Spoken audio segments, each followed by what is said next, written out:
Ponga mucha atención. En una audiencia, el senador Rand Paul cuestionó al secretario de Estado, Marco Rubio, sobre la operación militar donde secuestraron al presidente Nicolás Maduro aquí en Venezuela, preguntando que por qué no se considera un acto de guerra que requiere aprobación del Congreso. Por supuesto que Rubio lo defendió como una simple operación policial antidrogas, mientras que Rand Paul argumentó que de ocurrir lo inverso en Estados Unidos, sin duda sería una guerra. If you reverse the circumstances, it becomes very difficult for these arguments to hold up. So I would ask you, if a foreign country bombed our air defense missiles, captured and removed our president, and blockaded our country, would that be considered an act of war?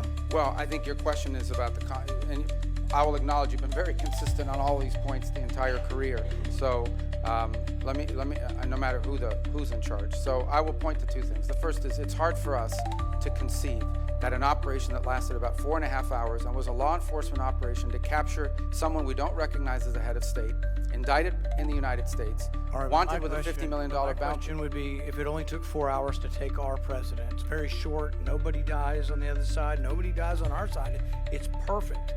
Would it be an act of war? We just don't believe that this operation comes anywhere close to the constitutional definition of war. But would it be an act of war if someone did it to us? Nobody dies, few casualties, they're in and out, boom, it's a perfect military operation. Would that be an act of war? Of course it would be an act of war. I'm probably the most anti-war person in the Senate, and I would vote to declare war if someone invaded our country and took our president. So I think we need to at least acknowledge this is a one-way argument. One-way arguments that don't rebound, that you can't apply to yourselves, that cannot be universally applicable are bad arguments.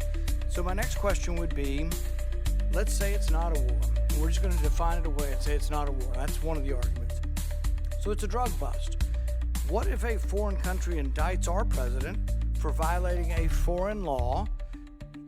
Should we extradite our president, or should we be okay if they come in and get him by force? Look, I think ultimately we're always going to act in our national interest. And so if somebody comes after our national interest, like the case you've described, which obviously does not exist at this time, but the case you've described, the U.S. always has the right to act in its national interest and to protect itself. So really I don't know about this equivalency. Well, does this justify them doing it? We're always going to do what's best for the United States and America. We're always going to protect our system. But the point isn't, and you're exactly right, we will act in our national interest, and we should. So I'm not disagreeing with you at all. What I'm saying is, though, that our arguments are empty then. The drug bust isn't really an argument, it's a ruse. The war argument, not a war, is a ruse. It's not a real argument.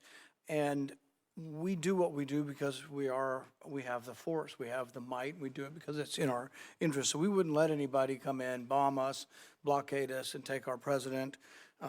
We've had arguments about legitimate, illegitimate presidents, bad elections, rigged elections. So there's all kinds of same arguments that we've had in our country that they've had in Venezuela.